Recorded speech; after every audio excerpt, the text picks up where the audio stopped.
မင်္ဂလာပါကျွန်တော်ဒီနေ့ပြပြပေးမှာကတော့ကျွန်တော်တို့ logo ဆွဲတဲ့လူတွေတွေပေါ့နော်ရန်ကုန်အသုံးဝင်တဲ့ဆောင်းထားရမယ့် software လေး3ခုပေါ့နော် software လေး3ခုအကြောင်းကိုကျွန်တော်ပြပြပေးမှာဖြစ်ပါတယ်ဒီ software လေးရှိမယ်ဆိုရင်ကျွန်တော်တို့ logo ဆွဲတဲ့လူတွေဖြစ်ဖြစ်တော့မဟုတ် video editing ပေါ့နော် video editing ရော Photoshop တွေရောအကုန်လုံးအတွက်အသုံးဝင်တယ်ပေါ့နော်အကုန်လုံးဆောင်းထားတင်တယ်လို့ထင်တယ်ကျွန်တော်များများလေးသိကြမယ်လို့ထင်ပါတယ်ကြည့်လို့မသိသေးဘူးဆိုရင်ဒီ video လေးကိုဆောင်းလာကြည့်လိုက်ပါနော်โอเคကျွန်တော်တို့ပထမဆုံး software ကတော့ကျွန်တော်တို့ဒီပါပါနော် PixArt ကတော့ကျွန်တော်တို့ဒီ Photoshop နေရာမှာလည်းအသုံးများတယ်ပြီးတော့ကျွန်တော်တို့ဒီ background တွေဖြတ်တဲ့နေရာမှာလည်းသူကလည်းအသုံးဝင်တယ်ပေါ့ဒါပေမဲ့သူကတော့သုံးနိုင်လို့ရှိတယ်လို့ဒါပေမဲ့နည်းတယ်ပေါ့နော် PixArt ကလည်းသူကသုံးလို့ရတယ်ဒီကောင်လေးကိုကျွန်တော်သုံးနည်းလေးကိုအစဉ်ချင်းပြောပြပါမယ်ပြီးရင်နောက်တစ်ခုကဘာရှိမလဲဆိုတော့ကျွန်တော်တို့ background eraser ပေါ့နော်ဒီကောင်လေးရှိမယ် background eraser ဒီကောင်လေးကလည်းကျွန်တော်တို့တောင်းရမှာတယ်ကျွန်တော်တို့မလိုချင်တဲ့ဟာတွေကို auto remove ဖြတ်ပေးတာတွေကအဆင်ပြေတယ်ပေါ့နော်နောက်တစ်ခုကကြတော့ကျွန်တော်တို့ဒီ software လည်းရှိတယ်လို့ကျွန်တော်တို့ site ကနေလည်းတွားလို့ရတယ်ပေါ့နော် site ကနေလည်းတွားလို့ရတယ်သူကတော့ကျွန်တော်တို့ background remover ပေါ့နော် Google မှာကျွန်တော်တို့ remove VG ဆိုပြီးတော့ရိုက်ပြရမှာပေါ့နော် remove background ဆိုပြီးတော့ i site ကလည်းကျွန်တော်တို့လောက်အောင်ပါ okay ကျွန်တော်တို့ဒါဆိုရင်အရင်ဆုံးကျွန်တော်တို့ PixArt ကိုကျွန်တော်သုံးပြမယ်နော် PixArt ကိုကျွန်တော်သုံးပြမယ် okay ကျွန်တော်တို့ PixArt တွေကိုဝင်လိုက်မယ်ဝင်ပြီးသွားပြီဆိုရင်ကျွန်တော်တို့ကဒီ background ဖြတ်ချင်တယ်ပေါ့နော် background ဖြတ်ချင်ရင်ဟိုကပုံတစ်ပုံကိုထည့်လိုက်မယ် okay ကျွန်တော်တို့ကိုဖြတ်ချင်တဲ့ပုံတစ်ပုံကိုထည့်လိုက်မယ်ပေါ့နော် okay ထည့်လိုက်မယ်ပြီးသွားပြီဆိုရင်ကျွန်တော်တို့က background ဖြတ်မှာပေါ့နော်နောက်ကမလို့ကျွန်တော်ကွာဒီလူလေးပဲလိုချင်တာဖြစ်တယ်ကျွန်တော်တို့ကဒီမှာကကြည့်ပုံလေးရှိတယ်ကကြည့်ပုံလေးကိုနှိပ်ပြီးကျွန်တော် color ကိုလေးနှိပ်ပြအောင်ပြီးရင်ဒီမှာရွေးခိုင်းတယ်ပေါ့နော် person face hair ပေါ့နော်လိုချင်တဲ့ပိုင်းလေးကိုသူက select မှတ်ပေးမှာဖြစ်ပါတယ်ကျွန်တော်က person ကိုနှိပ်လိုက်မယ်ဆိုရင်ကျွန်တော်က logo ပဲရွေးဖြတ်ပေးမှာပေါ့နော်အဲမှာကျွန်တော်တို့ဒီမှာလေးနဲ့ကျွန်တော်တို့ adjust ညှိလို့ရတယ် okay ပြီးရင်ကျွန်တော်တို့ကဒါဆိုရင်ဒီလက်ညှိုးလေးကြံနေပါတော့အဲဆိုရင်ကျွန်တော်တို့ကဒီ restore လေးတွားပြီးတော့ဖြည်းဖြည်းချင်းလေးပြန်ယူလို့ရတယ်ပေါ့နော်မပါခဲ့တဲ့ဟာလေးကိုကျွန်တော်ပြန်လို့ရတယ်အဲမှာကျွန်တော်တို့ကအသေးစိတ်လိုချင်ရောက်က adjust ဆိုတဲ့ကလုတ်ကလေးကိုဒီကောင်လေးပေါ့နော်ဒီအားလေးကိုယူပြီးကျွန်တော်ကဒီကိုလိုချင်တဲ့အပိုင်းလေးကိုထည့်ပေးအောင်ပေါ့နော် restore ကနေကျွန်တော်တို့လိုချင်တဲ့ဟာလေးကိုပြန်ယူတာပေါ့နော်ဟုတ်ပြီဒီမှာမပါတဲ့ဟာလေးတွေကိုတို့လေးဘေးနားလေးတက်ပြီးယူလို့ရတယ်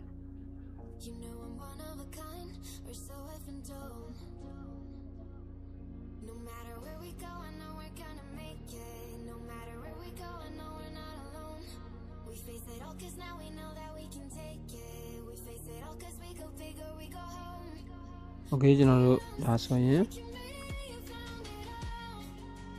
ကျွန်တော်ဒါနမူနာလေးလုပ်ပြရမှာနော်တကယ်လို့ကျွန်တော်ကဒီတက်လေးလို့ဆိုလို့ရှိရင်ဒီအနားတက်လေးတွေမပါအောင်ဒီ restore clock လေးကိုကျွန်တော်က adjustment ကိုစိတ်ကြချင်းပြီးတော့လုပ်လို့ရမှာဖြစ်ပါတယ်ကျွန်တော်ဒါဆိုရင်ကျွန်တော်တို့နောက်ခါမှာပါလေဟာလေးရပြီပေါ့နော်ဒါကတော့ကျွန်တော်တို့ PixArt သုံးပြီးတော့ cut out ဖြတ်တဲ့နည်းပါနောက်တစ်နည်းကကြတော့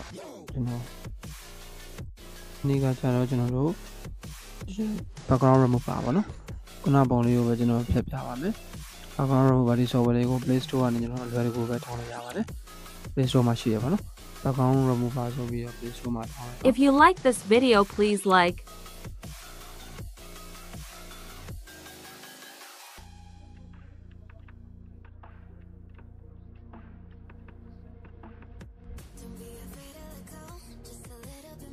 Okay ကျွန်တော် background remover ဆိုပြီးတော့ဒီမှာ software လေးရှိတယ် background eraser ပေါ့နော်ဒီ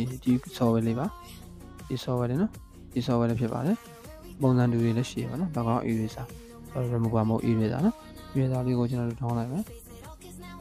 ထောင်းပြီးသွားပြီဆိုရင်ကျွန်တော်တို့က software လေးတွေကိုတစ်ချက်ဝင်လိုက်မယ်ဝင်ပြီးရင်ကျွန်တော်ဒီမှာ upload a photo ဆိုတာရှိရနော်အဲ့မှာတစ်ချက်သွားလိုက်မယ်ပြီးသွားရင်ကျွန်တော်တို့ background ဖြတ်ချင်တဲ့ပုံတစ်ပုံထည့်မယ်ပေါ့နော်ဒီပုံတစ်ပုံထည့်မယ်ကျွန်တော်ခုနကပုံလေးကိုပဲထည့်လိုက်မယ်ပေါ့နော်ထည့်လိုက်မယ်ဒီမှာကျွန်တော်ဒီဘက်ညာဘက်ထောင်လေးမှာ dump သွားလို့ရှိတယ်အားလေးကိုနဲ့ဒီမှာဒီကောင်ကဘာပုံကောင်းလာလဲဆိုတော့ကျွန်တော်ဒီမှာ auto ဖြတ်ပေးတာပါတယ် matches ပါတယ်ပြီးတော့ manual ဆိုတာကျွန်တော်တို့ခုနကလိုမျိုးလိုစိတ်ချက်ဖြတ်တာပေါ့နော်ဒါ manual ပေါ့ ကျွန်တော်ဒီမှာ auto color ဆိုပါတယ်အဲ auto color ခြားတော့ကျွန်တော်တို့ဘယ်လိုကောင်းလဲဆိုတော့ကျွန်တော်တို့ကဒီ background တစ်ခုလုံးမလို့ခြင်းမရှိရဒီဝဲလိုချင်တာဖြစ်တယ်ကျွန်တော်ဒီဘက်က PNG ကိုတစ်ချက်ထောင်းလိုက်မယ်ထောက်ပြီးသွားရင်ဒီဘက်နည်းနည်းလေးရွှေ့ပြီးတော့ background မော်ကိုပြင်ပြီးတော့လွတ်လိုက်တာနဲ့ကျွန်တော်တို့ background လေးမရှိတော့ဘူးเนาะအဲ့ဒါကျွန်တော်တို့ကကျန်နေတဲ့ဟာလေးတွေလေးနဲ့ live ဖြတ်လို့ရတယ် okay တော်တော်လေးဖြတ်လို့ရတယ်ဗောနော်ဒါကျွန်တော်ပစ္စနဲ့စာမယ်ဆိုရင်ပို့ပြီးတော့မြန်တယ်လို့ထင်တယ်ပေါ့ကျွန်တော်ကတော့ပို့ပြီးတော့လဲကျွန်တော်တို့အချိန်နဲ့ပို့ကုန်တက်တာတယ်ပို့ပြီးတော့လဲ smooth ဖြစ်တယ်ဗောနော်ဒီပြင်ကျွန်တော်တို့ဒီအောင်လေးပို့ပြီး smooth ဖြစ်ခြင်းဒီမှာ1 2 3 4 5ဆိုပြီး level ရှိတယ်အဲ့မှာကျွန်တော်ကအရှင်းများတာနဲ့မြန်ပို့ပြီး smooth ဖြစ်တာဒါမှမဟုတ်နေတာတွေပိုင်းလည်းဖြစ်သွားတယ်ပေါ့နော်အဲ့တော့ကိုလိုစလိုလေးကိုကျွန်တော်ယူပြီးတော့အဲ့မှာ save ဆိုတာလေးရှိတယ်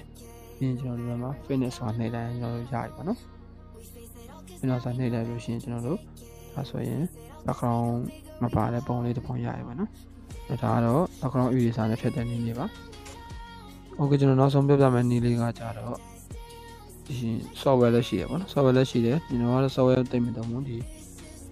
Google နဲ့တွားပြီးတော့ကျွန်တော်တို့ Google မှာ remove page ဆိုပြီးတော့ရလိုက်ပါမယ်နော် okay remove page ဆိုပြီးရလိုက်ရင် remove page ဆိုပြီးရလိုက်ရင်ကျွန်တော်တို့ကwebsite လေးရှိပါနော် remove page ဆိုတဲ့ site လေးကိုတစ်ချက်နှိပ်လိုက်မယ်ပြီးပါရင်ကျွန်တော်ကဒီမှာ upload image ဆိုတာရှိတယ် upload image ကိုတစ်ချက်နှိပ်လိုက်မယ်နှိပ်ပြီးရင်ကျွန်တော်တို့ဖြည့်ချင်တဲ့ပုံတစ်ပုံထည့်ပေးရမှာပေါ့နော်ပုံတစ်ပုံထည့်ပေးရမယ် If you like this video, please like and share. ထည့်လိုက်ပြီးဆိုရင်တော့ခဏစောင့်ပါနော်သူက AN ဖြတ်ပေးတာဖြစ်တဲ့အတွက်ကျွန်တော်တို့ခဏလေးစောင့်ပေးလိုက်ပါပြီးရင်ကျွန်တော်တို့ဒါဆိုရင်ရပြီပေါ့နော် background သူကလည်း smooth ဖြစ်နေတယ်တို့ဒီမှာ background တွေမညီမညာဖြစ်နေကျွန်တော်ကဒီဘက်မှာ edit ကသွားပြီးတော့ကျွန်တော်တို့ဒီမှာ erase and restore ဆိုတာရှိရနော်အဲ့မှာကျွန်တော်တို့ကပြန်ပြီးတော့မပါတဲ့ဟာလေးကိုလိုချင်တဲ့ဟာလေးဖြတ်ချင်တာတွေဒီမှာ restore ပြန်ခေါ်လို့ရတယ်နော်အဲ့လိုမျိုးပြန်ခေါ်လို့ရတယ်ဒါကျွန်တော်နမူနာလုပ်ပြပါနော် restore ပြန်ခေါ်လိုက်ပြီးဆိုရင်ကျွန်တော်တို့လိုချင်တဲ့ဟာတွေပြန်ရလာမှာပေါ့နော်သူ auto ဖြတ်ပြီးတော့ကောင်းပါတယ်ကျွန်တော်တို့ကြိုက်တယ်ပေါ့နော်ဒီပြီးရင်ကျွန်တော်တို့က download ဆိုတာလေးကိုနှိပ်လိုက်မယ်ဆိုရင်ကျွန်တော်တို့ gallery ကိုရောက်လာပြီပေါ့နော် okay ဒါကတော့ကျွန်တော်ဒီ logo ဆွဲတဲ့လူတွေဒါမှမဟုတ် video ထည့်တင်ပါနော်အကုန်လုံး Photoshop video ထည့်တင်အကုန်လုံးအသုံးဝင်တဲ့ဒီ software လေးသုံးခုအကြောင်းပြပြခဲ့တာဖြစ်ပါတယ်အားလုံးပဲအဆင်ပြေကြမယ်လို့မျှော်လင့်ပါတယ်ဒီလိုဒီ video လေးကမိတ်ဆွေတွေအကျိုးရှိတယ်ဆိုရင်ကျွန်တော်ရဲ့ video လေးကို like share comment လေးလုပ်ပြီးတော့ကိုကြီးပေးခဲ့လို့ရပါတယ်